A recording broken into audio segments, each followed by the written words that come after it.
बिस्मिल्लाहिर्रहमानिर्रहीम। अस्सलाम वालेकुम viewers, welcome to my channel kitchen with Dana Pani. कैसे हैं आप सब? होपफुली सब ठीक ठाक होंगे, खैरियत से होंगे, खुश रहें, हैप्पी रहें, हेल्दी रहें। और आज जो मैं आपके लेकर आई हूँ मज़ेदार कैरी का शरबत, इसमें पुदीने का भी इस्तेमाल हुआ है। इसे बनाएं और गर्मियों में इंजॉय करें।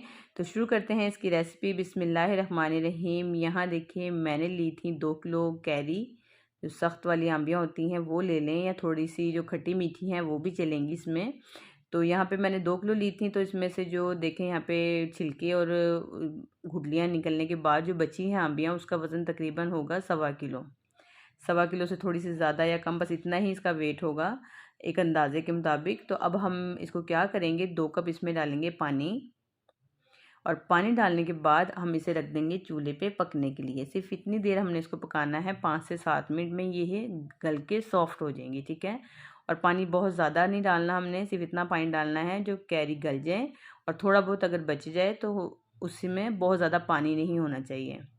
एक तरफ हमने कैरी पकने के लिए रख दिया। अब हम इसका शीरा तैयार करेंगे। तो 1.25 किलो अगर आंबियाँ हों तो उसके अंदर हमने डालनी है 1.5 किलो चीनी, ठीक है।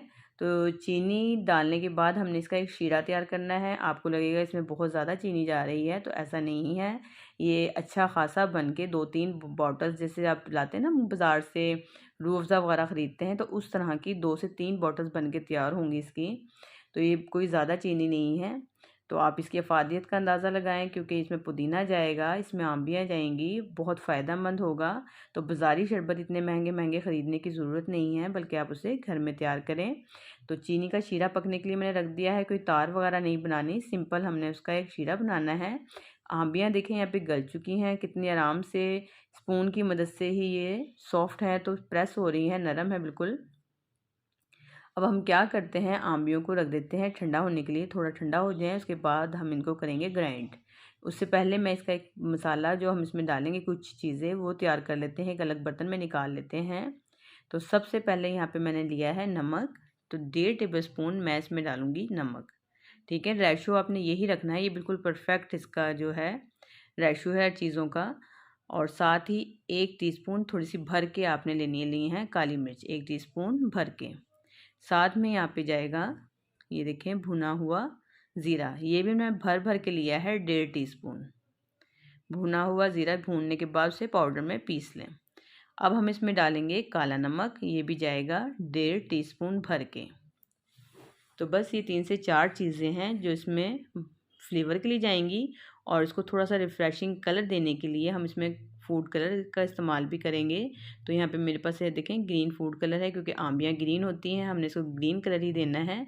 जो हम अक्सर मतंजन बनाते हैं ना, जर्दा वगैरह बनाते हैं, उसमें डालते हैं ये पाउडर कलर। तो बस ये डाल के मिक्स कर लें और इसे रख देते हैं एक साइड पे।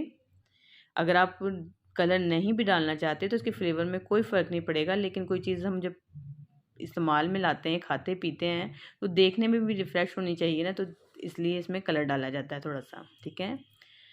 तो अब यहाँ पे आंबियाँ ठंडी हो रही हैं, तो मैंने दूसरी तरफ यहाँ देखें पुदीना लिया है। 2 बड़े साइज़ की गड्डियाँ लेनी है आपने। ज़रा इसमें पुदीना ज़्यादा ही जाएगा, ताकि इसकी तासीर भी ठंडी खूब ज़्यादा हो और फ्लेवर भी बहुत अच्छा आएगा इसका। तो पुदीने के पत्ते अलग कर लें और अच्छे से धो के उसकी मिट्टी वगैरह आपने हटा लेनी है। उसके बाद हमने क्या करना है, जब हम आंबियाँ ग्राइंड करेंगे तो उसके साथ ही पुदीना भी डालते जाएंगे और उसको भी ग्राइंड कर लेंगे।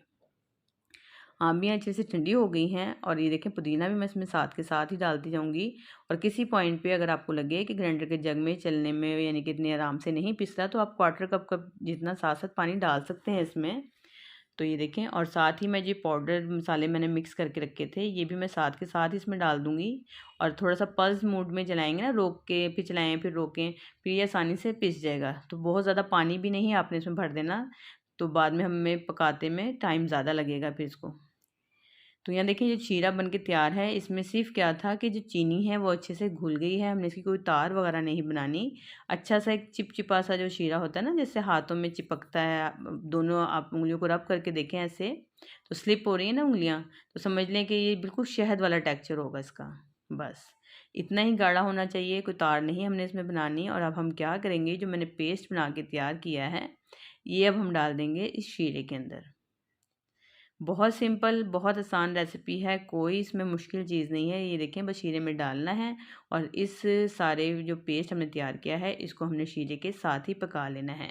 जैसे जैसे ये कुक होता जाएगा, इसमें जो थोड़ा बहुत मॉइस्चर है वो रिड्यूस होना शुरू होगा और उसके बाद इसकी बड़ी अच्छी कंसिस्टेंसी हो जाएगी। वो मैं आपको दिखाती जाऊँगी साथ के साथ। ये देखें, ये ऐसे पकना शुरू हो जाएगा। अब ये काफ़ी पतला है, आराम से इसके जो ड्रॉप्स हैं बहुत तेज़ी से गिर रहे हैं। मैं आपको आगे चल के दिखाती हूँ कि आप ये जब ये पक के गाढ़ा होना शुरू होगा तो थोड़ी सी इसमें थिकनेस आ जाएगी, ठीक है। तो गर्मियों में ये शरबत बहुत काम आने वाला है, स्पेशली वो बच्चे बच्चियाँ जिनके हाथों पैरों में जलन होती है, जिनके चेहरे पे पिंपल वगैरह निकल आते हैं, वो ये शरबत बना के सुबह शाम एक एक गिलास पिए, उन्हें बहुत फ़ायदा होगा। ये मैदे की तेज़ाबियत को दूर करता है, दिलो दिमाग को ठंडा रखता है, बहुत रिफ़्रेशिंग है। और ये देखिए, मैं आपको दिखाए थे ना इसके ड्रॉप्स, आखिरी ड्रॉप जब गिरता है वो बिल्कुल तार की तरह गिरता है, यानी कि थोड़ा सा रुक के गिरता है। तो ये इसकी पहचान है, चम्मच को रोक के देखें, ड्रॉप सारे जल्दी जल्दी गिर जाएंगे लेकिन आखिरी ड्रॉप जो होता है वो थोड़ा सा ठहर के फिर गिरता है। तो ये जब आप ये चीज़ें काम करते रहते हैं ना, पकाते रहते, तो फिर आपको इन चीज़ों का आइडिया और समझ आती रहती है। बस ये पक गया है, बस इसको ये ध्यान रखना है बहुत ज़्यादा ओवर कुक नहीं करना। बहुत ज़्यादा अगर आपने इसको पका के गाढ़ा सा कर लिया ना, तो ये ठंडा होने के बाद ना इसकी जेली की शक्ल इख्तियार कर जाएगा, बहुत सख्त सा हो जाएगा। बॉटल में से निकलने में भी मसला होता है, दबा दबा के आपको बोतल को, प्लास्टिक की बोतल होती है ना, उसे प्रेस करके निकालना पड़ता है। तो हमने इतना गाढ़ा नहीं बनाना, ठीक है। और ये देखिए, अब मैंने छन्नी एक ले ली है, मोटी जाली वाली जो छन्नी होती है, उसमें ये सारा छान लें। आपको हल्का हल्का इसमें नज़र आ रहा है, कुछ तो चंक्स होते हैं जो आंबी के जो गुठली की करीब की जो सतह होती है ना, सख्त होती है, वो रह जाती है। तो जाली में से गुजरने में थोड़ा सा देखे नज़र आ रहा है कि इसके अंदर, और थोड़ा सा वो चंक्स हैं आंबियों के, और थोड़ी सी वो हैं जो ज़ीरा या काली मिर्चों में मोटे टुकड़े रह जाते हैं, वो हैं। तो आपने ये काम गरम गरम में करना है। ठंडा अगर आप कर लेंगे तो उसके बाद ये जाली में से गुजरेगा नहीं, तो गरम गरम भी फटाफट से छन जाएगा। और छनने के बाद जब ये अच्छे से ठंडा हो जाए, उसके बाद आप क्या करें, बॉटल्स को फिल कर लें। तो एक बोतल्स तो आपके सामने नज़र आ रही है जो मैंने फ़िल करके रख ली है। ऐसे ही 2 से ढाई बोतल्स मज़ीद बनी हैं जो मैंने एक साइड पे रख दी हैं। तो आप बड़ी बोतल कोई भी घर में ले लें जो खाली होती हैं, उन्हें साफ़ सुथरा करके धोने के बाद खुश करके उसको धूप लगा के फिर आपने डालना है, ठीक है। साल भर तक भी ये बिल्कुल ख़राब नहीं होता फ्रिज में रखने के बाद, अगर बचे तो, क्योंकि बच्चे तो छोड़ते ही नहीं है, साल भर तो चलता ही नहीं है। मुझे सीज़न में 2 से 3 मरतबा बनाना पड़ता है, बहुत फ्लेवरफुल बनता है। गेस्ट भी खा अगर पीते हैं तो बहुत रिफ़्रेश होते हैं, पसंद करते हैं इसे पीकर। तो ये रेसिपी, इस तरह की बेशुमार रेसिपीज़ मेरे इस पर चैनल पे मौजूद हैं, शरबत की और मुख्तलिफ़ ड्रिंक्स जो हैं मैं आपको देती रहती हूँ, तो बनाया करें, उन्हें एंजॉय करें। तो ये देखें कलर में कितना खूबसूरत लग रहा है, कितना रिफ़्रेशिंग सा इसका कलर है। यकीनन आपको बहुत आसान सी रेसिपी है, पसंद आई होगी, समझ आई होगी। सीज़न के हिसाब से रेसिपीज़ मैं आपको देती हूँ।